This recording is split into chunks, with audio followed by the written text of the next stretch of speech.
Well,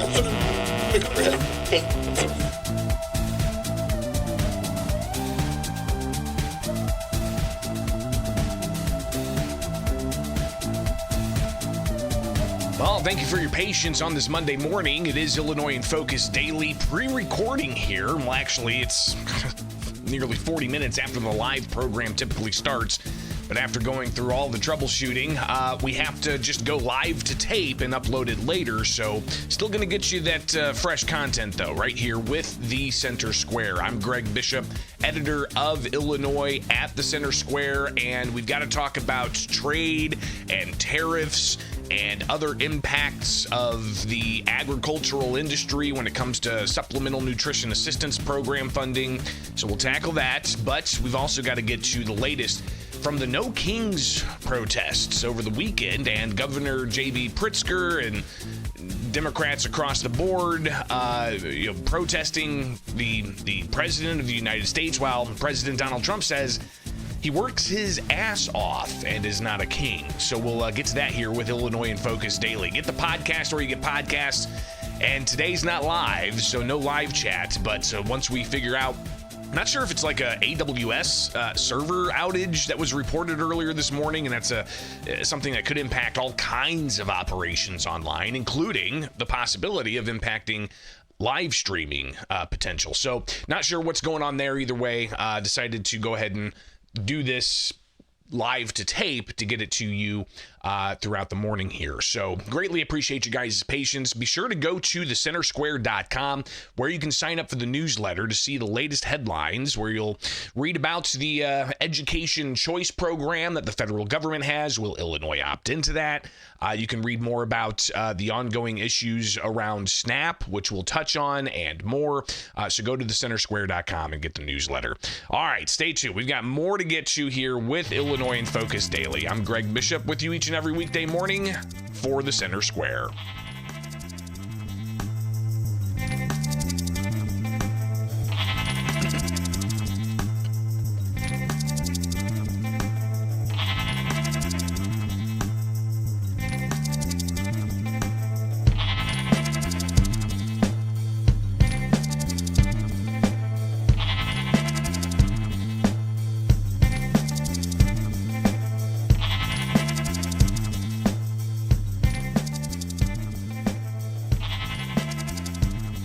And by the way, I'm not a king. I'm not a king. I work my ass off to make our country great. That's all it is. I'm not a king at all. It's President Donald Trump talking about how he's not a king, as Democrats congressmen talk about how they are protesting the president. It's Illinois in Focus Daily. I'm Greg Bishop. Over the weekend, you had hundreds of thousands of people across the country take to city streets and protests President Donald Trump with the No Kings rally. And obviously that's got a lot of headlines over the weekend and a lot of people talking about it when it comes to the issue of the rhetoric that's used and the issue of, do we have a democracy or do we have a monarchy, with the actions the Trump administration is taking that aren't popular with a certain side of the political spectrum. So here we are, Monday after the fact, and we've still got the issues ongoing, including in Broadview, where Illinois State Police said that they have arrested about a dozen people, at least on Friday, that was the case, where there were protesters getting in roadways and clashing with police. You could see here Congresswoman Mary Miller sharing that she says on X, while leftist agitators seek to disrupt communities and target our ICE facilities, we stand firmly with the officers defending law and order. Chaos, violence, and mob rule have no place in America. You could see some of the footage from Friday of unlawful assemblies being declared by Illinois State Police, and that's a video there from Brendan Guntenschwager. So clearly you've got that issue ongoing, and the question of public safety in places like Chicago. And President Donald Trump last night, on his way, I believe, back to D.C. on Air Force One, holding a gaggle with reporters and talking about public safety and how important it is to him. Well, we've used the National Guard to be very successful at Memphis. You can see the numbers there falling like rocks. Washington, D.C., Chicago is getting better, even though we're going through a lot. And, you know, we're trying to do it in a very nice way. I'm allowed, as you know, as president, like 50% of the presidents have used the Insurrection Act. They can use that. And everybody agrees you're allowed to use that, and there's no more court cases, there's no more anything. We're trying to do it in a nicer manner, but we can always use the Insurrection Act if we want. I mean, you take a look in the past, one in particular president used it 28 times during the course of a presidency. So we're allowed to do that. We thought we could do it in a very nice way. All we want to do is have safe cities. We're not looking for anything that would be spectacular other than crime-free becomes spectacular. We want to have great crime-free cities. So I'd be allowed to use, if I wanted, the Insurrection Act, and then all of this nonsense would go away. You have the absolute right. It's the strongest power a president has, and you have the absolute right to do it. We wanted to go this route, but we get sued every time you look at somebody. You look at somebody the wrong way, and you end up getting sued. We just want no crime. We want to have crime-free cities. That's not a big, I mean, it's pretty common sense, I think, but that's all I want is crime-free cities. I campaigned on it. It's become, I think, even more successful than we thought because of the tremendous success that we had literally in 12 days in Washington, D.C., and it continues. But Washington, D.C., we're so proud of it. People are eating in their restaurants. Restaurants are opening. All the stores and restaurants were closing. You couldn't walk down the street without being mugged or worse. And now it's a safe city. I mean, it's considered a very safe city. And it's safe because we took 1,700 people out of there and brought them back to where they came from. Yeah. And the president talking about the efforts of the National Guard working with local officials in Washington, D.C. They've also got the ongoing efforts in Memphis. But when it comes to places like Chicago, you've got federal officials on the ground, including ATF, FBI, DEA, doing that type of work in law enforcement. But you also have Immigration and Customs Enforcement on the ground. And you've seen the videos and you've seen the criticism. And the criticism came to a boiling point with yet another No Kings protest across the country, including in Chicago. Just looking at some of the congressional delegation from Chicago, you've got Robin Kelly, who's also running for U.S. Senate, sharing that she took part in a protest at 103rd and Western, and she says it was electric. Let's see what they've got here when it comes to some of and clearly you've got some audio and music and showing people waving signs. That looks like a professionally made sign. Stop the Gestapo.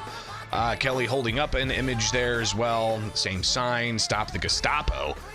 So again, some of the rhetoric here people are worried about when it comes to how this is being portrayed. You go on to Mike Quigley, a congressman. He says, I was proud to join thousands of Chicagoans in peaceful protest against a wannabe dictator. America has no kings, not in 1776, not now, and not ever. And you can see Quigley there with thousands of people behind him as he's up on some kind of staging area with another congressman and a Chicago alderman and pictures of people marching through. Also, you've got Delia Ramirez, Congresswoman. She says, no kings, no secret police, no unaccountable loyalists, no despots. We won't concede the power to the people. In solidarity, we will resist. In community, we will fight back. That's Delia Ramirez. Here's some of what she had to say at that rally. Can't really hear too much there, except for the crowd, obviously, in the thousands there in Chicago.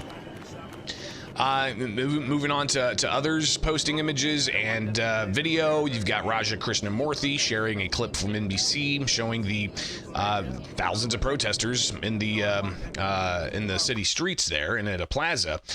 Moving on, you've got Nikki Budzinski talking about how she took part in No Kings rally in Decatur. And in Decatur, you can see some of the pictures she shared with some handmade signs and a variety of other messages there, including messages about health care. Moving on, you've got Congressman Bill Foster as well taking part and sharing some images. So you can see there just how the politicos are using the No Kings protests and sharing their message and their position on President Donald Trump. Well, President Trump was asked about the protests last night on his way back to Washington, D.C. in Air Force One. And he says that it's a joke. I think it's a joke. I looked at the people. they're not representative of this country. And I looked at all the brand new signs paid for, I guess it was paid for by Soros and other radical left lunatics. It looks like it was. We're checking it out. The demonstrations were very small, very ineffective, and the people were whacked out. When you look at those people, those are not representative of the people of our country. Mr. President, besides San Francisco... And by the way, I'm not a king. I'm not a king. I work my ass off to make our country great. That's all it is. I'm not a king at all.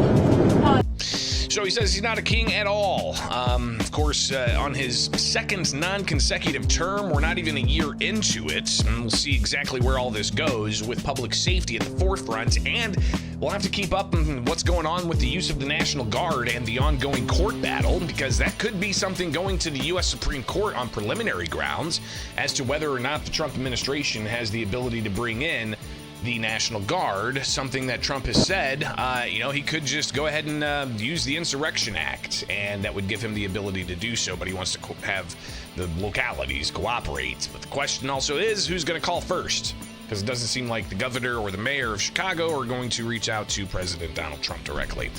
All right, it's Illinois in Focus Daily. It's a weekday morning. We're here in some capacity, either live when the live streams are connecting, or we will get you a program out regardless right here with the Center Square.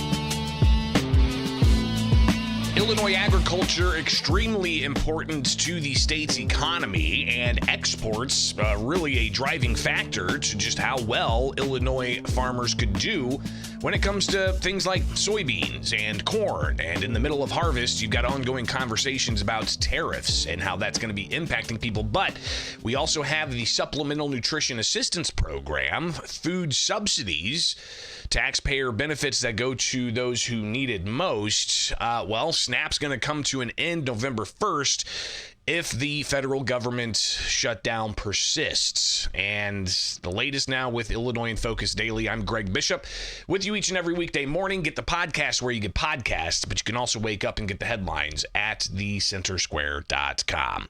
So we've got the story at the Center Square where you can read about SNAP benefits, how they could be suspended if the funding lapse from the federal government continues. You can see that story we published on Friday. Pritzker looking at how Illinois can cover looming SNAP funding lapse. And here's the governor talking a bit about what exactly the Illinois Department of Human Services heard from federal agencies is going to happen whenever November 1st comes around. 1.9 million Illinoisans could lose, or at least have their SNAP program benefits suspended until the government reopens. Here's the governor on Friday being asked about that particular issue. Trump shutdown of the government is going to, on November 1, cause people to lose their SNAP benefits. These are people who depend upon SNAP benefits to feed their families. And the answer to that is there is no reimbursement of the state if those SNAP benefits are lost. I ask that question immediately. There obviously is a big challenge for a lot of families, across hundreds of thousands of families across Illinois. And we're looking at ways that we might be able to at least augment what they're not going to get. So on top of zero, we're going to try to do something. And of course, make sure that they know how they can feed their families during this difficult time without SNAP benefit cards. They have threatened, I just want you to know, this is what the federal government is doing, and if I sound like I'm hypercritical, it's because I am. This is wrong. They are talking about actually disabling the machines that where you can swipe your SNAP card during this period. Why is that something they shouldn't do? Because we could perhaps provide some benefits to people. It would have to be on those cards, though. There's no way to get money in people's hands faster. And fast enough. But because they want to punish people during a period where the administration is unwilling to sit down and negotiate or just follow through on promises, we may actually have people who are unable to feed themselves. So we're working on it.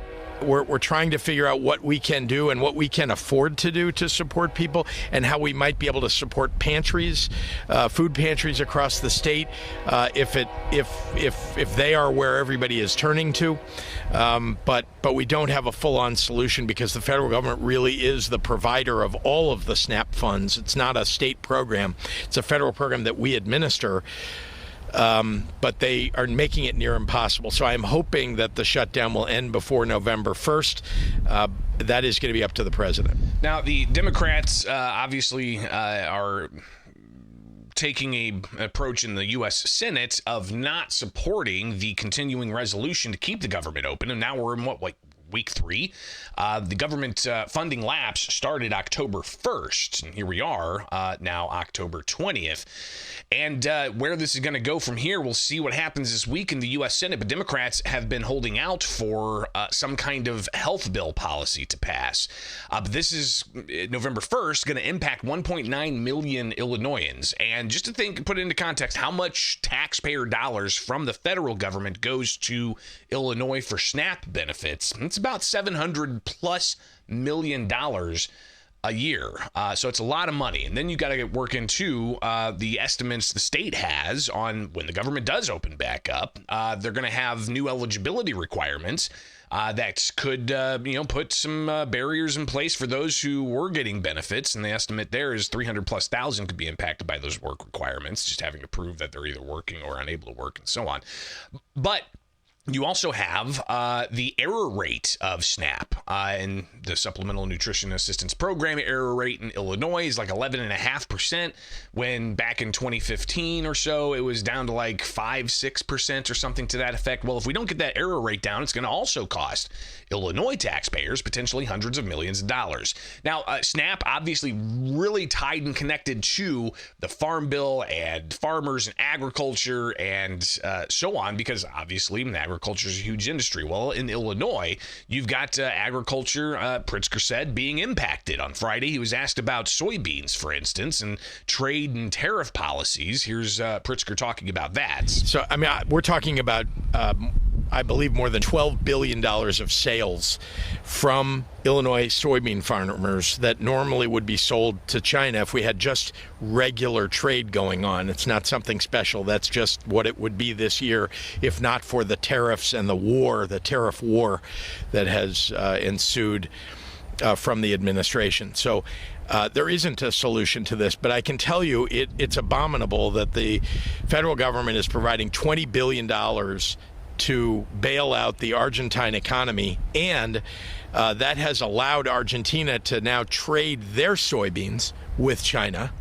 And we're talking about replacing almost all of what Illinois would have provided.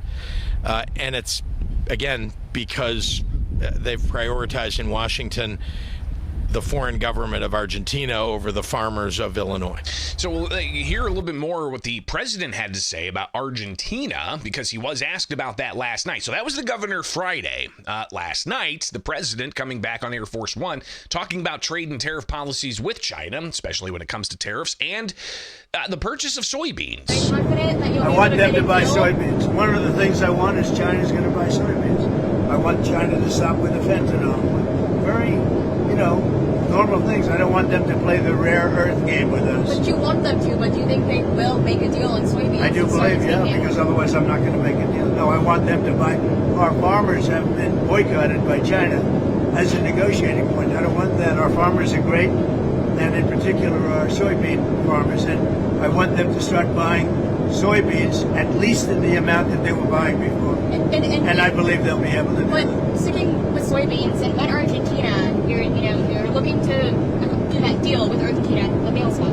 So With respect to beef, Yeah, so we'll hear the president here talk about beef in a moment, and Argentina, which you heard President Trump, earlier in the later part of the week last week, met with the Argentinian president, and the country's going through an interesting kind of revolution of sorts from being somewhat of a socialist country to more of a free market type of country with the new president there.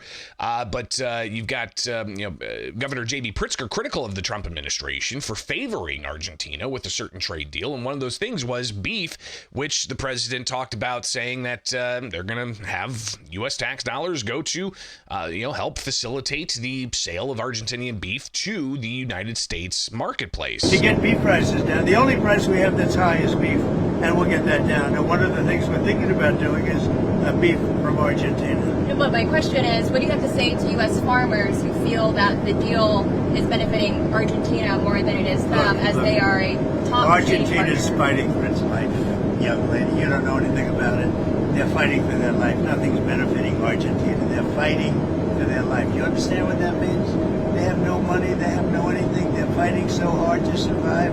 If I can help them survive in a free world, I happen to like the president of Argentina. I think he's trying to do the best he can, but don't make it sound like they're doing great. They are dying. All right? They're dying. What do you mean by a beef deal, sir? We would buy some beef from Argentina. If we do that, that will bring our beef prices down. Because our groceries are down, our energy prices are down. Well, I think we're going to have $2 gasoline pretty soon. We're getting close. And everything's down.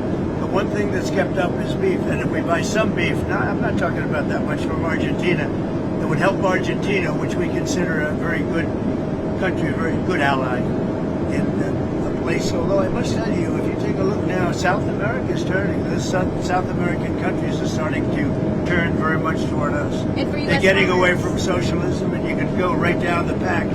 But they are starting to turn. It's pretty amazing.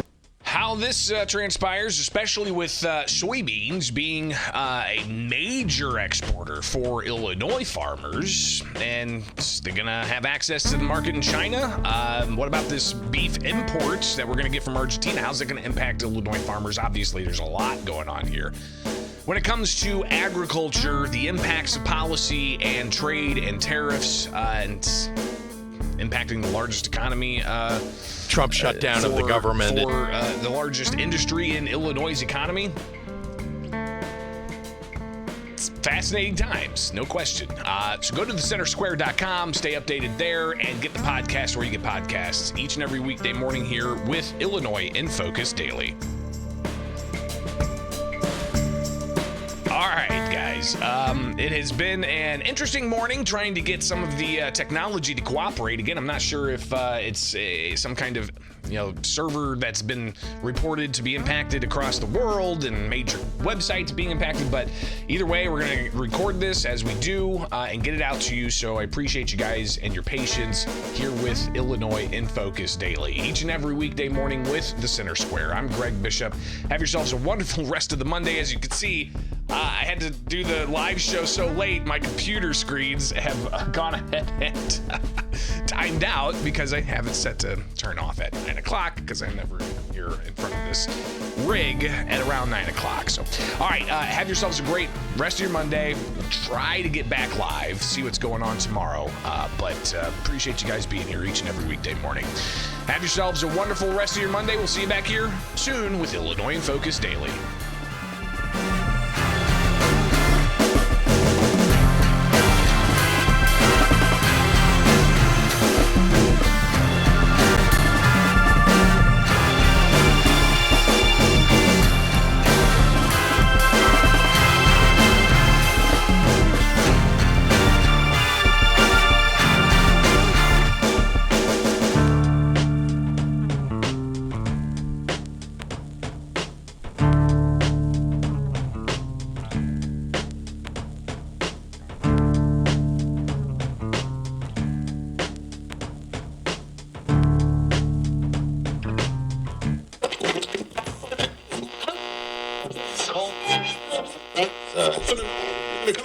Take